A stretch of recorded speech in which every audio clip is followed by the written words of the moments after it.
All right, so it was over the Christmas break that Kelly sent me a note. Maybe she sent me a text message or something, but let me know that 1 in 4, 25%, 30% of every incoming email or phone call to the show, which is numbers is thousands we get, 1 out of 4 at the minimum, is talking something about, I cut my parents off, I've cut my kids off, I am no longer talking to my brother or my sister. This family's just blowing each other apart.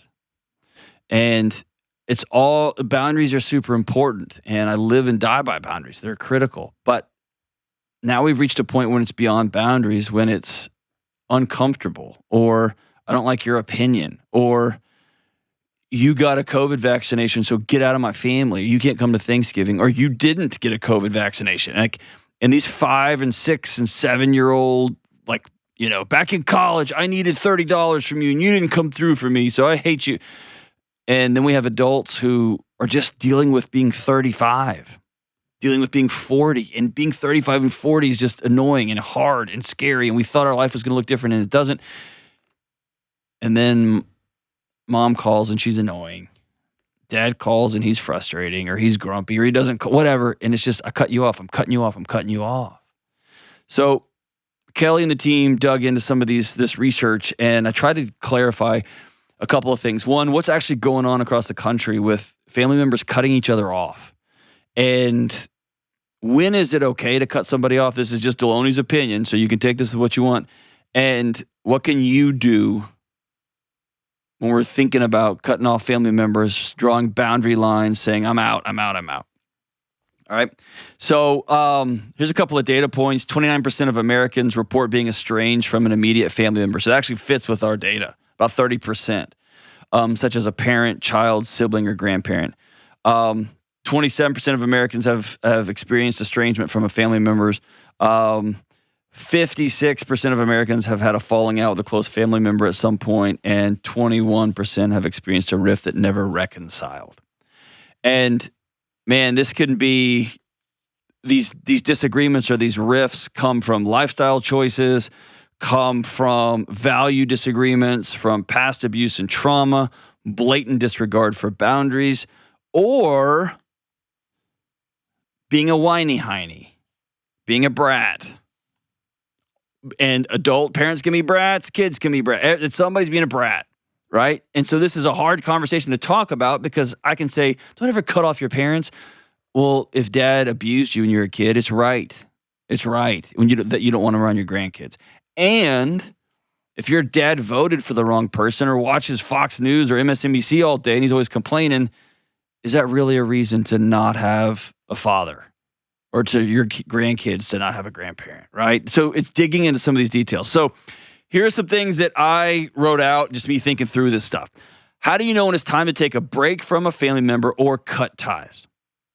Number 1, a lack of basic respect or dignity. Not feeling annoyed or inconvenienced or disagreed with. Get over that. That's just called being in a relationship with people. I'm talking about demeaning, ugly, abusive, belittling, trashing you, trashing your spouse, trashing your kids. And by the way, trashing doesn't have to be a spectacle. We took a call on a show the other day, and the caller said that his mom said, there's going to come a day when your wife comes between me and you. And I was like, yes, the day you got married, forever, right? So it doesn't have to be, I just don't know why she just doesn't like us.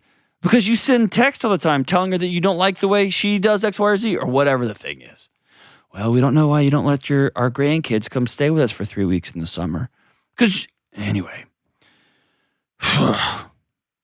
Lack of basic respect or dignity, trashing your self-worth, refusing or withholding love, connection, or support. Right? And again, I want to make this clear. This is different than being annoying. My father chews too loud, so I don't want to go home. My mother always just wants to have, Mexican food, and I don't like, she doesn't ever take in my gluten-free preference, just whatever your complaint is.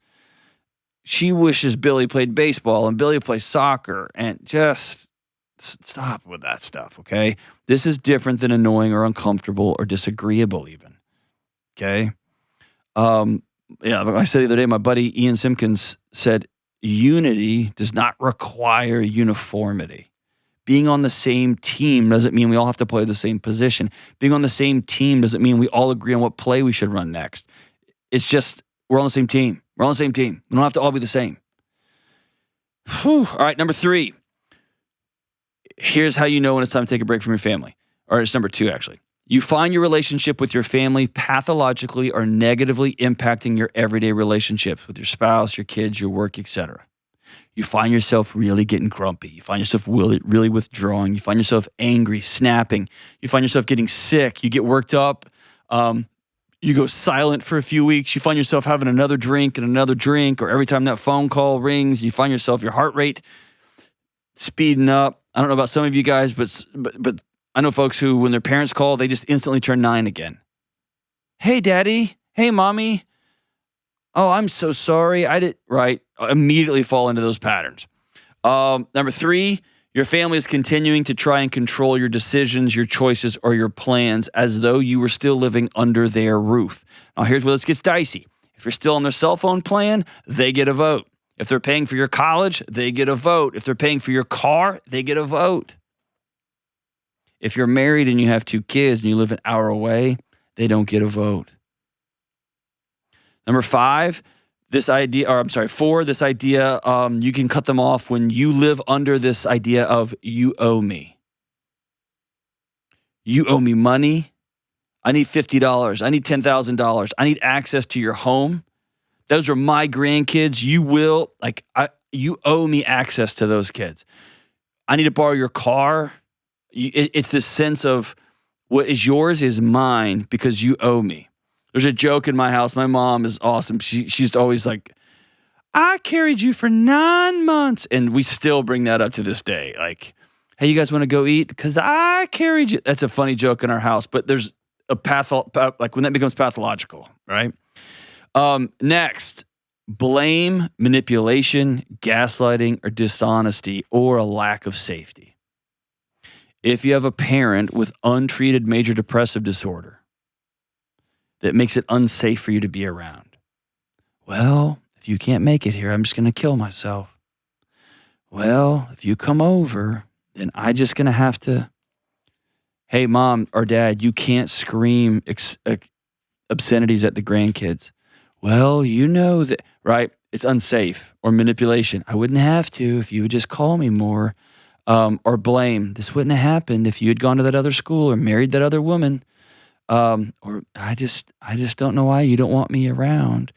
Or you can't bring your dog to my house. Well, because it pees everywhere. Well, I just think that if you, right? That is a reason to say, hey, I got to draw some boundaries. And until you're ready to talk like an adult, we're going to have to not be in communication.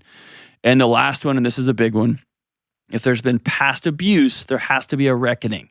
Ownership, apologies, reconciliations, not just we don't talk about it.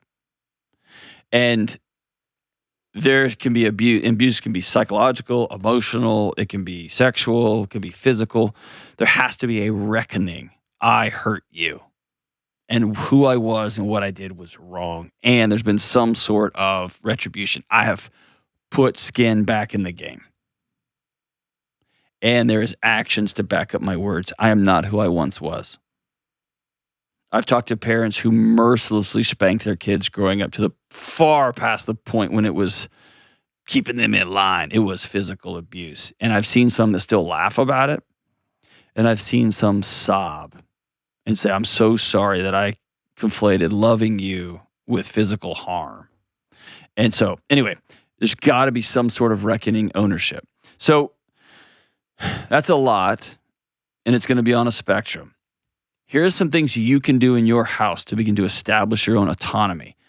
Like we said earlier, stop giving family members votes in your life. You can love them, but that doesn't mean they get a vote into where you go on vacation, what you do for the holidays, what schools your kids go to, what shoes you buy your kids. You have to be an adult. You and your partner, if you have kids, if you're married, you've got to be an adult.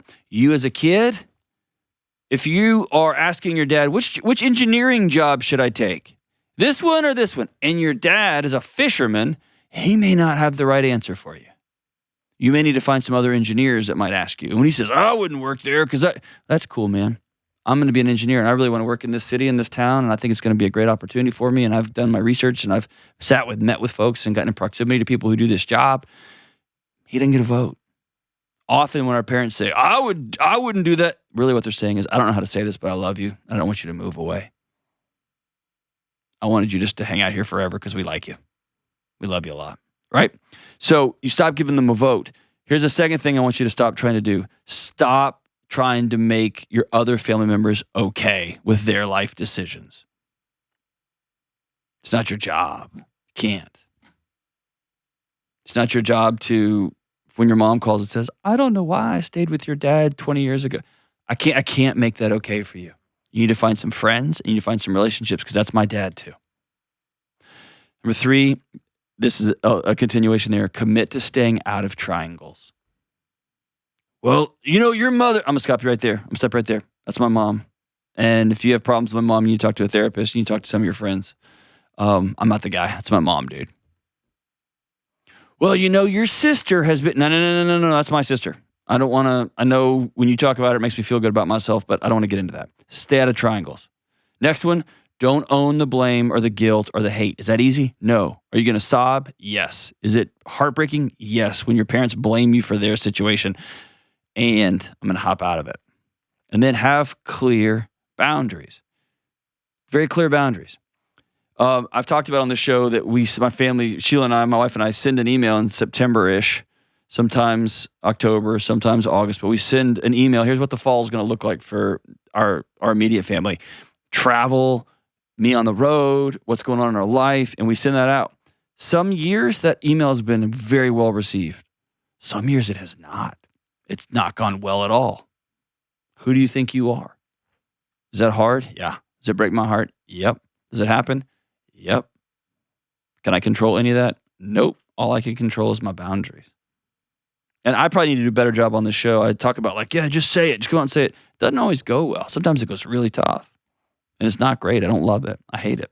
But it is what it is. And it's not my job to make sure everyone in my extended family likes me or is all comfortable with where we're eating one night or where we're opening presents one or where we're eating what meal. It's my job to make sure my kids are safe, make sure my wife feels loved and supported, and that we have decided on what we are going to do for our marriage moving forward. And does that mean sitting at dinners that we don't want to be at? Of course it does. Does that mean laughing at jokes that are only moderately funny and we've heard them 1,000 times? Yes. Does that mean listening to political opinions that we disagree with but we're just rolling our eyes? Yes. Does that mean stopping a family member from saying, hey, don't say that in front of my children? Yes. Making things awkward? Yes. Is that saying, hey, Josephine doesn't want to hug right now, so with a weird uncle? Yes. All that is true. All that's true. But it's my job to have boundaries. And I love what Becky Kennedy says. Boundaries require nothing of another person. They're what I'm going to do. And the last one is this. If you desire reconciliation, and the data says that most people and family members end up reconciling. If you want to reconcile, go first. Only speak if the person can hear you. Start with the words, I miss you. I'm sorry. I want us to build a new relationship together. Go first. The amount of family members I've talked to over the years who haven't talked to each other for 5 or 10 years because they've made up stories. Well, they don't want to talk to me. They don't want to hear from me. I know what I did, and they don't ever want to. And you end up losing a decade of a relationship. I guess the last thing I'll say is feeling awkward or uncomfortable is a sign to work through relationship challenges, not the other way around, not a time to call them. And the world needs more families to come together. I don't care about, I don't know. Just the world needs more people to come together. So that's my thoughts on families just breaking up everywhere and all the time. Be very slow to pull the ripcord on, you're out. I'm not continuing in this relationship with you, mom, or with dad, or with brother, or with sister. Feel free to take a year off. Hey, we're not traveling this year. We'll send Christmas cards. We'll FaceTime. Feel free to, not do birthday times or go from the weekly family dinner that we've always had, and we're going to go to monthly. We're going to go to once every 6 months. But if you got to pull the cord, make sure you give somebody a roadmap back, or be very clear about why you're pulling the cord, and have the hard conversation about reconciliation.